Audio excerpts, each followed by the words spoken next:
Welcome to Peter and Ruffy's football show here on STV. The main talking points on tonight's programme. Brendan Rodgers says he's just getting started as Celtic win the Premiership title at Tynecastle. St Johnston players await their fate. And Shelley Kerr will replace Anna Senial as the new manager of the Scotland women's team. Yeah, just a few of the talking points. Alan Ruff is alongside me, Peter Martin. Our bookroom guest is former Celtic striker Joe Miller. Delighted to have Joe with us to reflect on a day at Tynecastle in the sunshine where Celtic were rampant, Ruffy. A hat-trick from Scott Sinclair, Patrick Roberts and Stuart Armstrong making up the other goals. Yeah, I think after the first couple of goals went in, it was one-way traffic. It was what the Celtic supporters wanted to see. Exhibition football at pace and quality goals to go along with it, and it just sums up the whole season. You know, if you were to say would Celtic go to Tynecastle and come away with that kind of scoreline in any year, you know, it'd be fantastic. But yesterday just topped a lot. Yep, the manager, I did ask him about the speculation linking him with other jobs and what does the future hold for him at Celtic. I'm very content. I'm only started in management really, and I've had 5 jobs.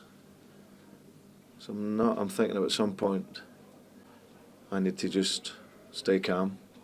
You know, I've already worked in the Premier League, and I couldn't think of a better place for me to be in this stage of my life than Glasgow Celtic. I'm very comfortable here, and sometimes that ambition you have to be careful of. You have to really appreciate what you have. And now I'm a bit older and a bit more mature and in the management game. I feel very, very happy here. And there's not a place in this world I could be right now where I'd be happier in my football life and personal life. So yeah, it's only the start for us. I have a responsibility for the supporters. Being one of them, I know what they think, what they want, and I want to try and bring them as far to that as I possibly can. And when my time is up, hopefully I will have left a legacy here that they can smile about and have enjoyed, and then I'll be over to the next one. But until that moment comes, which hopefully won't be for a while, I'm very content. What do you make of the season under Brendan Rodgers, Joe? I think it's been fantastic. I mean, he's been a breath of fresh air for the whole of Scottish football. But just going by what he said there, I think he's very intelligent the way he's thought about his future. You know, I think he could quite easily probably walk into any Premiership team down in England and do a good job. But at the same time, he's thinking about his future. You know, he's at a club where the fans have enjoyed every minute of him being here. And he's planning his future with the club. I mean, he's said time and time again he's a big Celtic fan. He's been brought up that way. So he's embracing it. And he's also winning things. He's winning trophies. So he's gaining that experience, and I think the sign of any good manager is that longevity they have at clubs. Yep, and of course the newspapers, again, all dominating the back pages. Celtic, this is just the start on the back page of the Daily Record, and in the Sun, I'm only getting started. That's the general feeling.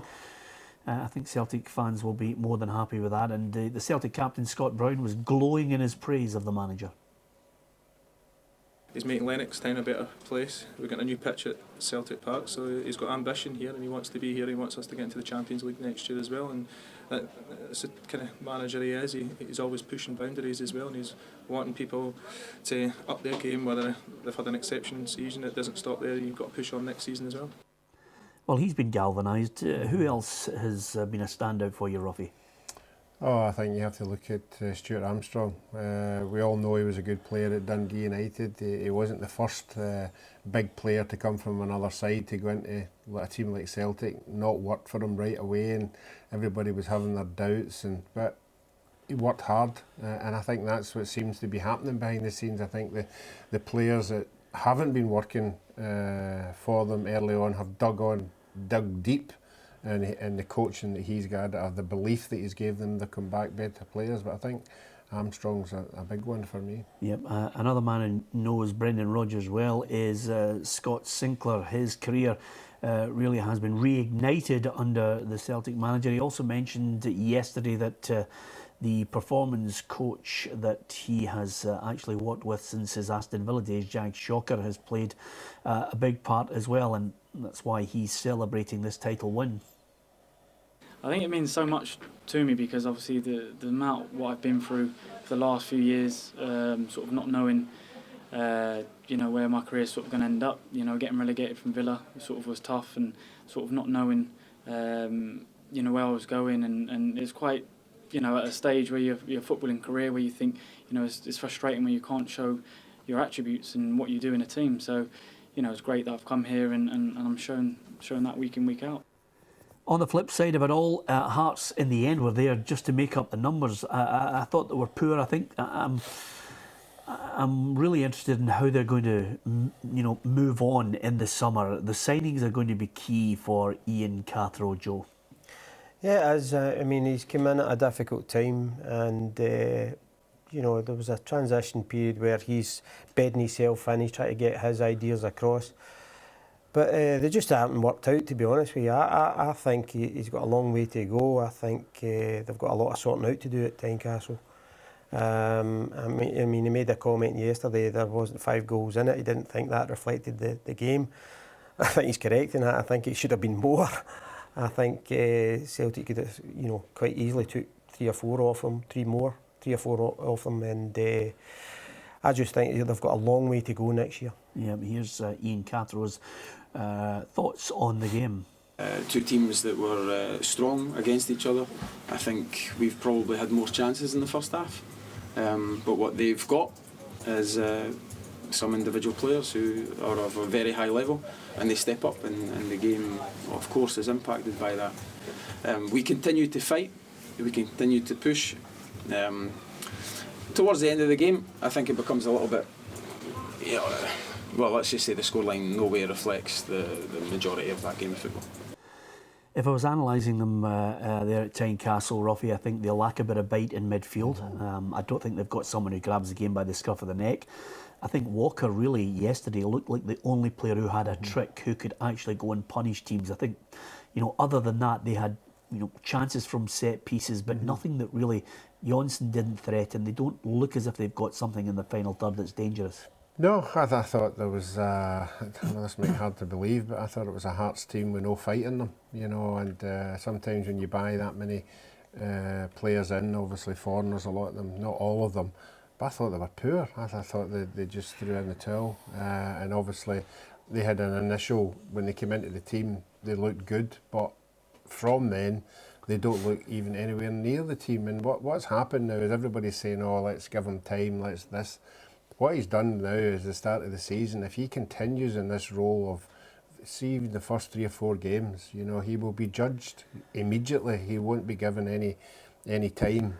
So he needs, when the season starts, he needs to start right away and get wins. And nothing but wins will convince his supporters that he's the right man just now. Yeah, well, here's a look back at the scores from the weekend in the Premiership. We'll show you the table shortly, but overall, the confirmation of the results from yesterday: Hearts 0, Celtic 5. Elsewhere, Rangers slipping up, Partick Thistle getting a vital win against Ross County, which gives them a really good chance of top 6. Inverness will not be happy with a point. And of course, we're about to talk about St Johnston in the next part of the programme. As far as the table's concerned, St Johnston are in action, Ruffy, against Hearts in midweek. What a big one this is. Not only for the fact of what's at stake in the table, but I think everybody looking at St Johnston, some of the players will know their fate shortly. Yeah, and 3 games to go. I think everybody's talking about it now. Every team has got something to go for in the next 3 games, whether it's bottom 6, top 6, Europe or whatever, but they're all now looking at these 3 fixtures and saying these could be the 3 games that determine their season. Yeah, and just as a side issue, Joe, 2 players awaiting their fate, Ricky Foster and Danny Swanson, fighting with each other on the park. The manager is going to come down heavily on them with I think the biggest punishment he is allowed to get away with. Yeah, it's disappointing to see because I think that we've seen 2 managers the previous week at it. Now we've got players on the park doing it. I've never seen it on the park before, but I've seen it in dressing rooms and in the tunnels But that's where it should be sorted out, in the dressing room. Yep, okay. Coming up after the break, we'll also discuss the Scotland Women's International new team manager, Shelley Kerr. We'll also hear from Jim Duffy on his little altercation. Of course, Jack Ross is a happy man. The Great Escape is still on for St Mirren as well. It's all to come in the next part of the programme.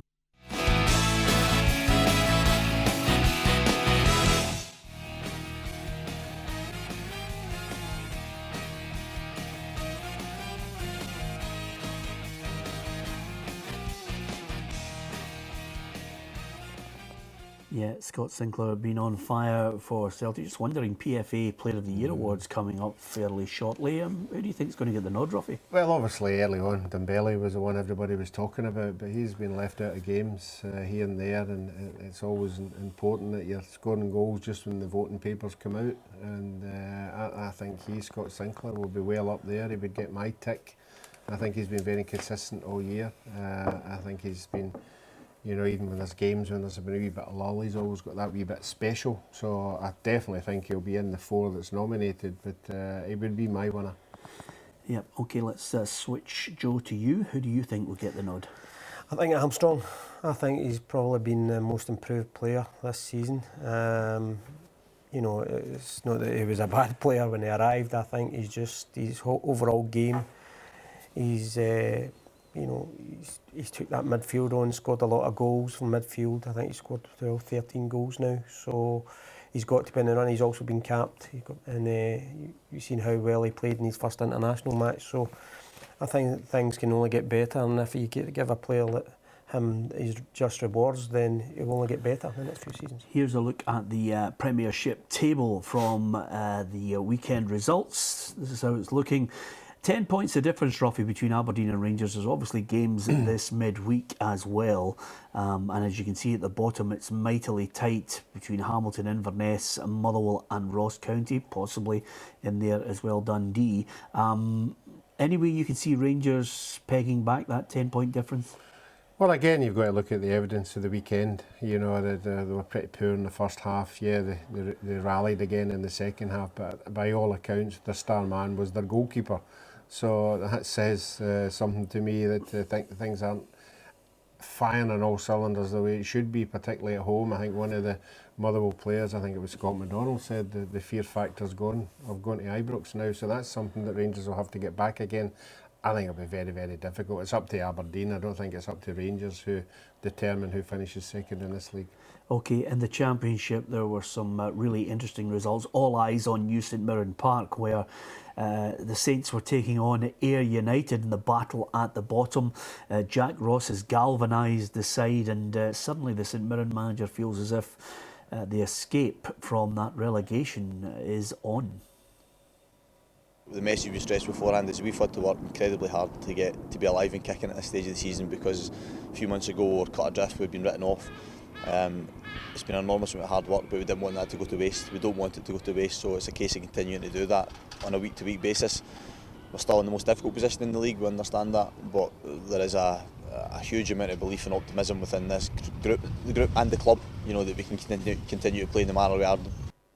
Well, I thought they could do it when he came in, and slowly but surely he's just worked away at it, and it now looks as if there certainly, you know, it's going to be a huge game against Dumbarton as well, but I think they've got Ayr United in their sights. Yeah, I do, and I've been in that position before at Aberdeen, and you just look at the next game ahead and you try to get yourselves out of that position. So they'll be taking one game at a time. They'll have their own little league and taking one game at a time.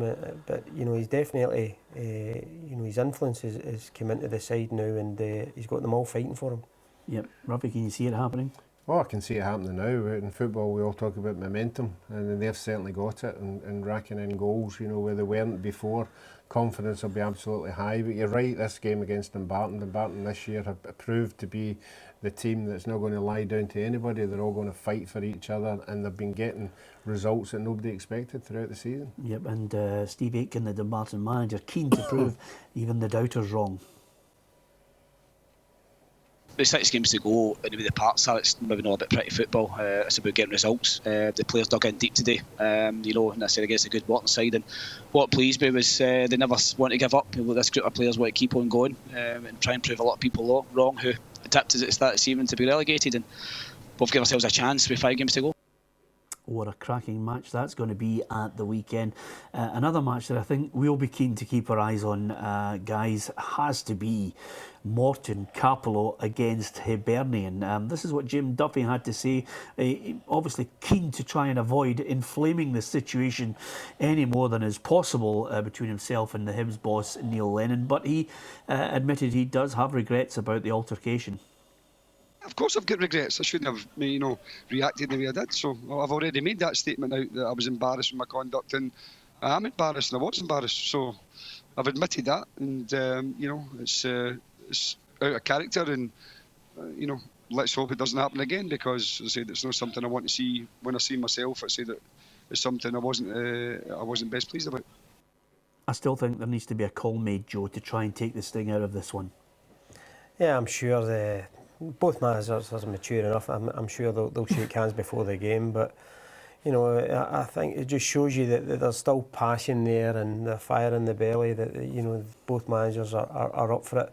Their sides are doing well, and they're standing toe to toe, but at the same time it's about the players and what they do in the park, and I'm sure Jim and Neil will shake hands before the game. It'll all be done and dusted. Yep, okay, here's the championship table for you to have a look at, because at the top end, Hibs, it was a draw at the weekend, and they still have enough of a cushion now and are closing in on the title. Morton still battling it out with Falkirk and Dundee United, but the bottom end, Ruffy, even Wraith Rovers are now looking and thinking they could be suddenly finding themselves at the bottom of the table. Yeah, honestly, Peter, even right up to Dunfermline, that if the teams underneath them start picking up points, it's going to be tight right until the end. Obviously, all these teams have probably got to play each other, so they're going to be really important games. But right up until Dunfermline, I don't think anybody guaranteed to have a bad end to the season. Okay, what about your old side, Aberdeen? They're in action, Joe, tomorrow night against Inverness Cally Thistle. Again, I think Richie Foran needs Aberdeen like a hole in the head at the bottom end of the Premiership. Aberdeen have been going great guns, 7-0. I mean, as I said to Ruffy at the weekend, when Andrew Considine scores a hat-trick and Ash Taylor's dribbling in the opposition half, things are going well for you. Yeah, and I think this kind of reflects, the Aberdeen sides of the past few seasons, that, they've always kind of tried to finish strongly. And this season it's no different. They've done well, they've been involved. Same again, Derek McInnes will be more than delighted that he's been up there again, challenging Celtic and pushing them all the way. But, it's a reflection of how well he's done, that he can grind out big results when they matter. And Ross County, again, we've mentioned them there in action against Dundee. Give us your predictions, lads. Aberdeen against Inverness. Ruffy? Oh, it's got to be an Aberdeen win for me, probably 2-3-0. 3-0. Okay, Ross County against Dundee. Well, I think on the evidence of both of the two teams' form, that's going to be tight. I'm going to stick my neck out and go Ross County, home win. I think Dundee will take this one. Yep. 1-0. Okay, there you are. We'll come back to you on that, Joe, because we always like to compliment or ridicule somebody, depending on whether they get it right or wrong. Just before we go, lads, a couple of little points of interest.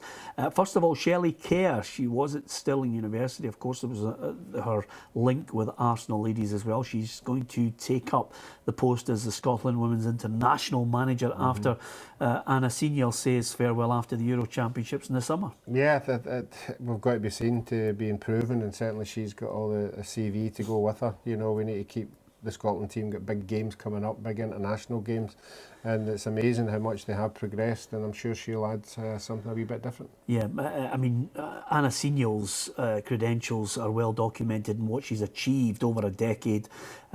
Shelley Kerr, I think, has got a hard act to follow, but she's got the credentials as well, Joe. Yeah, she has, and it's good it's a good Scottish manager who's coming in and getting her chance. So it's good for the ladies' game. She'll get a lot of respect for the players there. So I think it's great. Yep. And the last little footnote down south. I think it's disrespect to a lady that David Moyes has been caught up and embroiled in at the moment. I think very tongue-in-cheek in an after-match interview, he mentioned to a 5 Live reporter that, she's not too far away from a slap, maybe for a question that she rightly posed to him. But David Moyes has been forced to apologise. Some people have been calling for his head. He's found himself in a sticky wicket just with, a wrong word here. Yeah. Yeah, I think you've got to look at the interview, you've got to look at the tone that it was used. Everybody was laughing. I think even the girl herself was laughing as well. So it was one of these incidents that, yes, he's right to apologise, but I think the girl herself would know that it was taken in a light-hearted moment. Yep, okay. Thanks to Ruffy and Joe Miller for their comments tonight. Join us tomorrow night if you can. And give us your thoughts as well at Peter and Ruffy on Twitter and Facebook.com/Peter and Ruffy, and we'll read them out as well. From everyone here, thanks for watching. Good night.